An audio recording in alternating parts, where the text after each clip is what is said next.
So let's keep going where we were. So look, I I have this equation built out, and maybe you see it, but what I want you to recognize is that really over here on this right side, yeah, I've got a t squared, right? But do you see that there are also no t terms over here? And there are no like one term. It's not t squared plus 8 or t squared plus 6t plus 8, right? So I could write, if I wanted to, plus 0t and then plus 0 times 1. And hopefully, I hope you see that this guy has to have, maybe I'll even write a 1 here, right? This piece right here has to be equal to 1.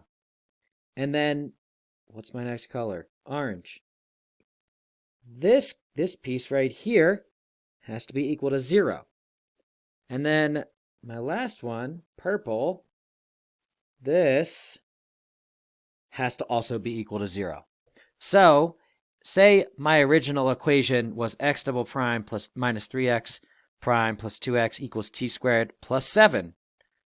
Then I would have a 7 here, and then this purple piece would have to be 7. I hope you see that. So, what do? Well, I build out some equations. And so fundamentally, I got an A, a B, and a C. I have 3 unknowns. So I need to fundamentally build 3 equations to solve those 3 unknowns. I'll have this one equal to 1, this one equal to 0, and this one equal to 0. So the yellow one first, I get 2, oops, just going to stick with blue color. I get 2a is equal to 1. Oh, I can solve that. Divide by 2, and I get a is equal to 1/2. All right, so I got a. That's good. Check. All right, so now let's do the equation with the orange underlined ones. So I get minus 6a plus 2b is equal to, what does that have to be equal to? 0. Oh, wait. I know what a is. A is a half. I know that from before. So what's a minus 6 times a half? That's minus 3 plus 2b equals 0. Let's move the 3 over, divide by 2. b is 3 over 2. So I got that, and I got that. Now, next, I need to figure out the purple one. So I got 2a minus 3b plus 2c is equal to, what does this have to be equal to? Well, it has to be equal to that 0. Boom. And now, look, I know a already, I know b already.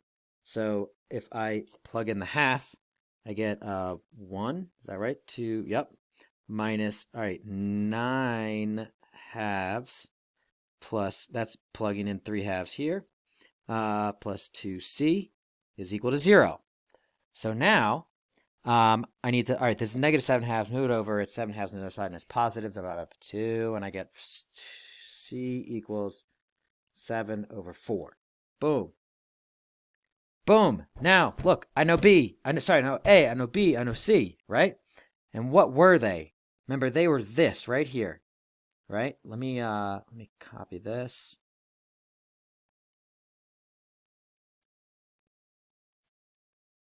Whoa, that got really big. I didn't expect it to get so big. Okay, cool. So remember, this is what A, B, and C were. So that tells me that my XP, based on the work that I've done, has to be 1/2 t squared plus 3 over 2t plus 7 over 4. And why do I know that? I know that because I did this math, that piece is what's going to go through this and give me the t squared. Why does that happen? Because I did this math and I know that I did that right. So that has to be true. So here, look, let me come back up here. Remember, I I'm going to rewrite that thing. So remember, I just got xp is equal to, what is it? 1/2 t squared plus, is it 3 over 2 t plus 7 over 4. So let's go back to what I said I needed with all this, right? So I needed, in order to solve this thing, it's a second order equation. I need to have two integration constants, right? I know that xc fits the original equation, or the left side, equal to 0, right? So I know that xc, if I run it through this equation, is going to give me nothing. I also know that the work that I did shows me that this xp here, when it runs through this equation, it gives me t squared. So you should understand about derivatives. If this guy runs through and gives me 0, and this guy runs through the equation and gives me t squared, then the sum of them, xc plus xp, it's going to give me 0 plus t squared. So what is that? It's t squared. So I know that these two things running through together, they fit the differential equation because that guy gives me nothing and that guy gives me t squared. This guy right here. This thing gives me nothing and this guy gives me t squared. And look, the xc, it has my first condition. It has the integration constants. It has a c1 and a c2. Now, we haven't talked about this yet, but a differential equation is sort of like, if I have something that is a solution to a differential equation, it is unique, right? So for example, I know 5x is 10. If I do that, well, say I were to, I know x is 2, right? Say I were to like figure it out by like testing and guessing, which is sort of what we're doing here. Say I were to say, all right, well, what if x was 1? Does it work? No, it doesn't, right? What if x was 2? Oh, it works. All right, cool. That's my answer. I don't got to look for any more, right? This is the same way. Once I find an answer that works, this and this, that fits these two things, bam, I've got it. I don't need any more pieces. As long as it has everything that I need, then it's good to go. So the solution to this thing, I'll write it down here, is x of t is equal to xc, which was c1 e to the t, plus c2 e to the 2t, plus, this is my xp, 1/2 t squared plus 3 over 2t plus 7 over 4. I hope you see that. All right, so, and this is my x c. But I'm not done with this problem yet because I'm going to show you an easier way to do this work right here. I'm gonna copy these. I could do it right here. You know what? All right, pause. Okay, alternative way to do this. Maybe if you were to have done this basic algebra is where you would have messed up this the most. I also, this one is sort of set up for us to be able to like get the A, then get the B, then get the C. What happens if this side's more complicated, which it will be eventually.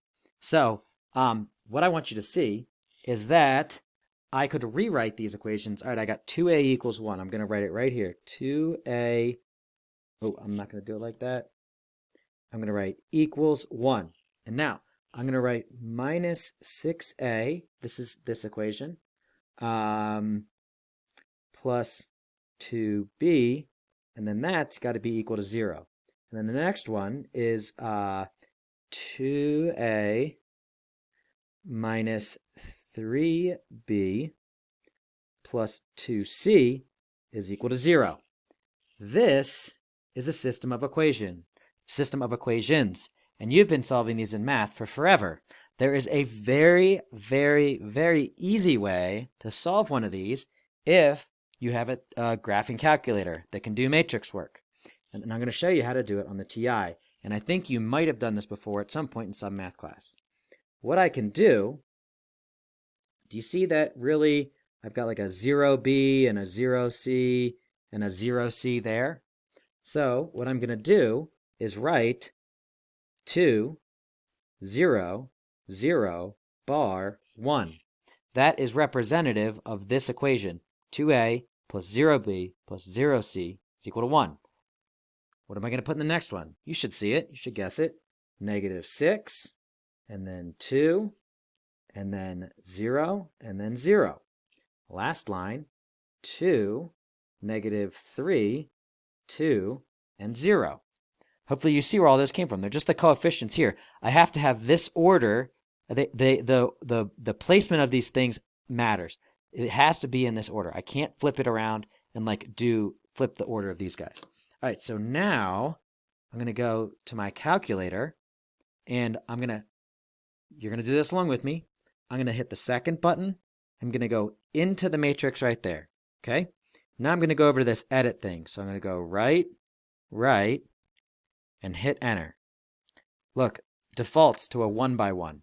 What I'm going to do is a 3, that's going to be 3 tall, by 4 wide, like that.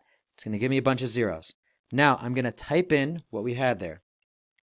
2, 0, 0, and then 1, and then next -6, 2, 0, 0. There's no vertical bar in this one. That vertical bar that we drew on the other side was really just to help us keep track of what was going on. It doesn't matter if it's here. And then I got my 2, -3, 2, and 0. Now, what I'm going to do is quit, go back into the main screen. Shouldn't have anything there. Now, there's an operation called reduced row echelon form. It is, if I go back into the matrix, go over to math. If you've ever done any linear algebra, then you know what reduced row echelon form is. So for this one, I can actually get to RREF is what I'm looking for. If I go up, so I hit the up button there, and then bam, it's B right there. Whoops, one too many. All right, so I'm going to select reduced row echelon form. I'm going to RREF this matrix. So in order to input A, I have to hit second, hit the X inverse button. Don't go over to the edit side, stay in the name side. I call A, and now I hit enter. Wha-bam. Now, look, I don't like this, but this is where whoever wrote this calculator programming actually did a really, really good job. This matrix here, I like fractions, and I want to see if it's the same as what we had before. Remember, A was a half, 3 halves, and 7 fourths. And you might see it, right? But look at this, because I like fractions. I don't like decimals. I can hit math, and then I can frac it. Math frac it.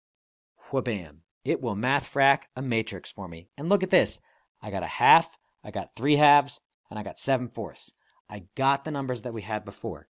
And I know that we already got them, but I want you to see that when these equations get far more complicated, I can use my calculator to solve them. And that is the end of this video. Bam! Our solution is this thing, and we got lots of ways to do it.